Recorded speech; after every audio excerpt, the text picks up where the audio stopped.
Hello friends, welcome to பிரதி சமையல் vlogs. இன்றைக்கி நம்ம வெளியில் போகிறோம், பீச்சுக்கு தாங்க. ஏர்லி மார்னிங் ஏந்திரிச்சாச்சு, ஆனால் கிளம்பி போகிறது என்னவோ 7 மணிக்கு. சரி, நாங்கள் பிளான் போட்டதே வேறு, 5 மணிக்கெலாம் நம்ம பீச்சில் இருப்போன்னு. ஆனால் இந்த குட்டீஸ்லாம் வச்சுட்டு இருக்கும் போது நம்ம கிளம்பி ரெடி ஆகி அவங்களும் கிளப்பி விட்டுட்டு கிளம்புறதுக்குள்ளே 7 ஆகிடுச்சு. சன்னும் ரைஸ் ஆகிடுச்சு. சன்ரைஸ் பார்க்க தான் மெயினாக போகிறதே பீச்சுக்கு. பட் ஆனால் அது சான்ஸ் கிடைக்காத போயிடுச்சு. நெக்ஸ்ட் டைம் நம்ம ட்ரை பண்ணுவோம். இப்போ பார்த்திங்கன்னா நம்ம காரில் தான் போகிறோம். நம்ம போகிற பீச் என்னன்னு பார்த்திங்கன்னா, சோழிங்கநல்லூர் கிட்டே இருக்கிற அக்கரை பீச்சுக்கு தாங்க போகிறோம். அங்கே கொஞ்சம் நீட் அண்ட் க்ளீனாக இருக்கும். ஏர்லி மார்னிங்ஸ் போனீங்கன்னா ரொம்பவே நல்லாயிருக்கும். வாங்க போகலாம். ஹாய் சொல்லுங்க. தண்ணி கேன் எடுக்கிற இதான். ஹாய் சொல்லுங்க. என்ன வீடியோ செல்லக்குட்டி? என்ன வீடியோடி?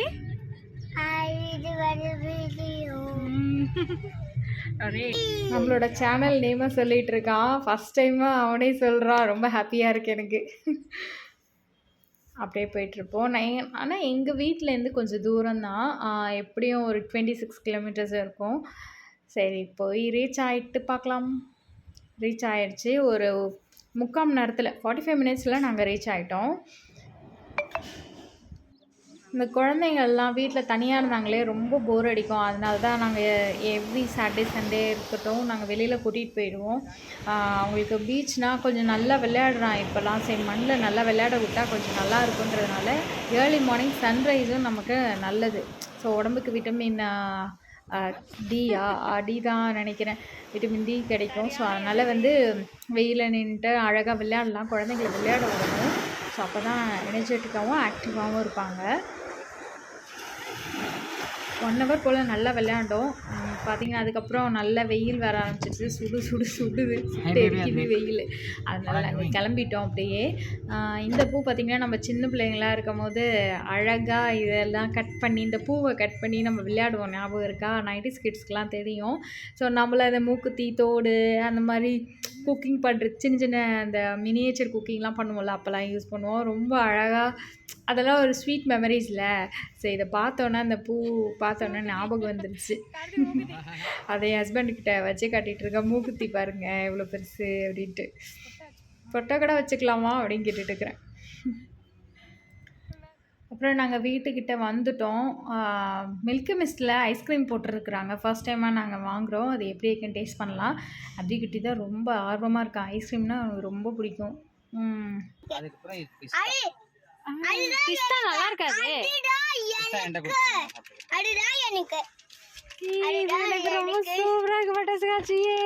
அதுக்கப்புறம் வீட்டுக்கு லஞ்ச் எல்லாம் ப்ரிப்பேர் பண்ணி எல்லாம் சாப்பிட்டுட்டு ஈவினிங்காக போல் கொஞ்சம் ஸ்நாக்ஸ் செய்யலாமேன்னு காலிஃப்ளவர் பக்கோடா மாதிரி போட போகிறேன். ஸோ அது காலிஃப்ளவரை நல்லா கட் பண்ணிவிட்டு சுட தண்ணியில் போட்டு நல்லா வாஷ் பண்ணி எடுத்துக்கோங்க. அப்போ தான் புழு ஏதாவது இருந்ததுன்னா, பூச்சி புழு இருந்ததுன்னா எடுத்து விட்டுடும், போயிடும் அது. அதுக்கப்புறம் நல்லா ஃபில்டர் பண்ணி எடுத்ததுக்கப்புறம் மிளகாத்தூள், கொஞ்சம் மஞ்சத்தூள், கொஞ்சம் உப்பு சேர்த்துக்கோங்க. அப்புறம் கடலை மாவு உங்களுக்கு எவ்வளோ தேவையோ. நான் ட்ரையாக தாங்க மிக்ஸ் பண்ணுறேன், தண்ணியில் போட்டு இல்லை, அப்படியே ட்ரையாக மிக்ஸ் பண்ணிட்டு போகிறேன். ஒரு 5-6 டேபிள் ஸ்பூன் போட்டுக்கிறேன். இப்போ நல்லாவே போட்டால் நல்லாயிருக்கும். ஸோ அப்படியே மிக்ஸ் பண்ண வேண்டியதாக. ட்ரையாக மிக்ஸ் பண்ணிட்டோம்னா அழகாக பொரிச்சு எடுத்துக்கலாம். உங்களுக்கு ட்ரையாக வேணான்னா தண்ணி லைட்டாக ஊற்றிட்டு கூட நீங்கள் பொரிச்சு எடுத்துக்கலாம். ஸோ இப்போ அரிசி மாவு சேர்த்துக்கோங்க. ஒரு 2 டேபிள் ஸ்பூன் அளவுக்கு சேர்த்துக்கோங்க. கொஞ்சம் முறுமுறுப்புக்காக ரொம்பவே நல்லாயிருக்கும். கடலை மாவும் அரிசி மாவும் சேர்த்துக்கோங்க. ஸோ இது கூட கொஞ்சம் உப்பு உங்களுக்கு தேவையான அளவுக்கு ஆட் பண்ணிக்கோங்க. நீங்கள் மிளகாத்தூள் கூட தேவையான அளவுக்கு ஆட் பண்ணிக்கலாம். ஏன்னா காரம் அதிகமாக இருந்தால் பிள்ளைங்க சாப்பிட மாட்டாங்க. அதனால் கொஞ்சமாக ஆட் பண்ணிக்கோங்க. ஸோ ஸ்பூனு அப்படி இல்லைன்னா அந்த ஃபோக் வச்சு நல்லா மிக்ஸ் பண்ணிக்க வேண்டியதான், இந்த விஸ்கை வச்சு. ஸோ நல்லா மிக்ஸ் பண்ணதுக்கப்புறம் நம்ம காலிஃப்ளவரை போட்டுக்கலாம். இது கூட கொஞ்சமாக தண்ணி ஆட் பண்ணிக்கோங்க. நான் இப்போ ட்ரையாக தான் ஆட் பண்ணலான்னு பார்த்தேன். ஸோ லைட்டாக போட்டுக்கலாம் தண்ணி. ஸோ இது மாதிரி நம்ம லிக்விடாகவே எடுத்துக்கலாம் கொஞ்சம். நீங்கள் ட்ரையாக அப்படியே நான் பவுடர் ஃபார்மில் இருக்கும் போதே அந்த காலிஃப்ளவர் எடுத்து போட்டு நல்லா மிக்ஸ் பண்ணிட்டு அப்படியே பொரிச்செடுத்தா அது ரொம்ப நல்லா கிறிஸ்பியாக இருக்கும். இப்போ கொஞ்சம் பஜ்ஜி மாவு மாதிரி கலக்க போகிறேன். இதை கொஞ்சமாக தண்ணி ஊற்றி நல்லா மிக்ஸ் பண்ணிக்கோங்க. லிக்விடாக எடுத்துக்கோங்க. லிக்விடாக எடுத்துகிட்டு அப்படி பஜ்ஜி மாவு மாதிரி எடுத்து எடுத்து எடுத்து போடுங்க. நான் இந்த கன்சிஸ்டன்சிக்கு எடுத்துக்கிறேன். எடுத்துகிட்டு அப்புறம் காலிஃப்ளவரை இதில் அப்படியே கொட்டிடலாம்.